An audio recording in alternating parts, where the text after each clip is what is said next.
வணக்கம் மாணவர்களே. நாம் போன தமிழ் வகுப்புல தனித்திறமை அப்படிங்கிற பாடத்தை பார்த்தோம். எல்லாருக்கும் ஞாபகம் இருக்குங்களா? இன்னைக்கு நம்ம அந்த பாடத்துடைய பயிற்சி வினாக்களை பார்ப்போமா? ஃபர்ஸ்டே பாருங்க, சரியான விடையை தெரிவு செய்வோமா.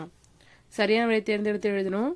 முதல் கொஸ்டின் பாருங்க, தகுதி இச்சொல் உணர்த்தும் பொருள். தகுதியோட பொருள் என்னதுன்னா தரம். குறிச்சுக்காங்க. குறிச்சாச்சா? அடுத்த கேள்வி பாருங்க, பகைவர்கள் இச்சொல்லின் எதிர்ச்சொல். பகைவர்கள்னா யாருப்பா? நம்மளுடைய எதிரிகள். இதோட எதிர்ச்சொல் என்ன? நம்மளுடைய நண்பர்கள். குறிச்சுக்கோங்க. பகைவர்கள் இச்சொல்லின் எதிர்ச்சொல் நண்பர்கள். அடுத்த வினா, பணி இச்சொல் உணர்த்தும் பொருள். பணினா வேலை. குறிச்சுக்கோங்க. குறிச்சாச்சா? அடுத்த வினா பாருங்க, படை தளபதி இச்சொல்லை பிரித்து எழுத கிடைப்பது. படை கூட்டல் தளபதி. குறிச்சுக்கங்க. குறிச்சாச்சாப்பா? அடுத்த வினா, எதை கூட்டல் பார்த்தாலும். இதனை சேர்த்து எழுத கிடைக்கும் சொல். எதை பார்த்தாலும். குறிச்சுக்கங்க.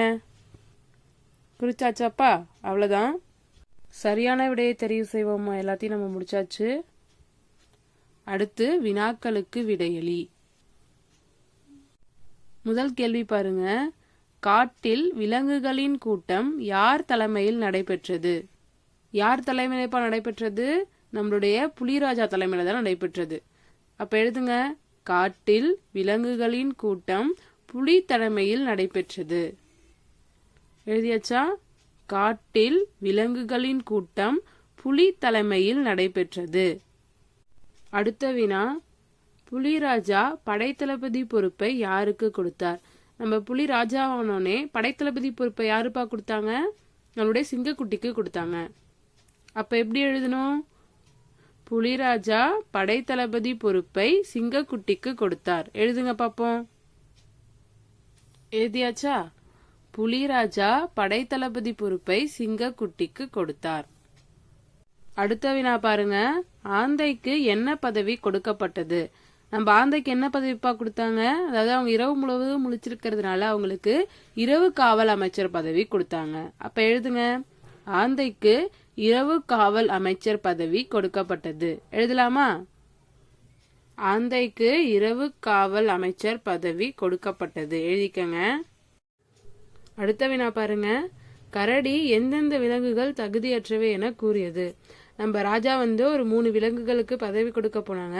அப்ப கரடி என்ன பண்ணுச்சு? தடுத்து, இவங்க முட்டாள், ஒன்னு சோம்பேறி, ஒன்னு அவசரமா இருக்கும், அதனால இவங்களுக்கு எந்த தகுதியுமே இல்லை அப்படின்னு சொன்னுச்சு. அது எந்தெந்த விலங்குகள்? கழுதை, ஆமை, முயல். அப்ப எழுதுவோமா?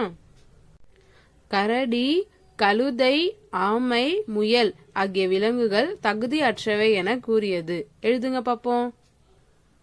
எழுதியாச்சா? கரடி, கழுதை, ஆமை, முயல் ஆகிய விலங்குகள் தகுதியற்றவை என கூறியது. அடுத்த வினா, இக்கதையின் மூலம் நீ அறிந்து கொள்வது யாது? இந்த கதையிலிருந்து நம்ம என்னப்பா தெரிஞ்சுக்கிட்டோம்? யாரையும் குறைவா எடை போடக்கூடாது. எழுதுங்க பாப்போம். யாரையும் குறைவாக எடை போடக்கூடாது. எழுதியாச்சாப்பா? யாரையும் குறைவாக எடை போடக்கூடாது. புதிருக்கு பொருத்தமான படத்தை பொறுத்துக. இங்க விடுகதை மாதிரி கொடுத்திருக்காங்க. இதுக்குரிய விடையை இங்க மாத்தி மாத்தி கொடுத்திருக்காங்க. அதை நம்ம சரியா பொருத்தணும். ஃபர்ஸ்ட் பாருங்க, பதுங்கி செல்வேன், பாய்ந்து இரையை பிடிப்பேன், நான் யார்? பதுங்கி பாயறது எதுப்பா? நம்மளுடைய புலி. புலி எங்க இருக்கு? இங்க இருக்கு. மேட்ச் பண்ணுங்க பாப்போம். பண்ணியாச்சா? அடுத்து பாருங்க, இரவில் விழித்தும் பகலில் தூங்கியும் வாழ்வேன், என் கண்களை எல்லா திசைகளிலும் திருப்புவேன், நான் யார்? அதாவது நைட்டு ஃபுல்லா என்ன பண்ணிருக்கும்? முழிச்சிருக்கும், பகல் ஃபுல்லா தூங்கும். நம்ம எது அப்படி பார்த்தோம்?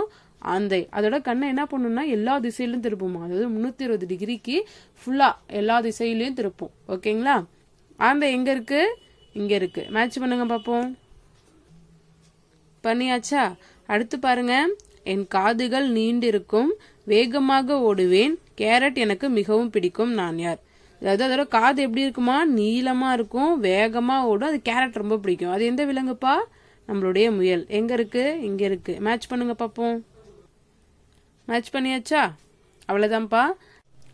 மீதமுள்ள பயிற்சி வினாக்களை நம்ம அடுத்த வகுப்புல பார்ப்போம். நன்றி மாணவர்களே.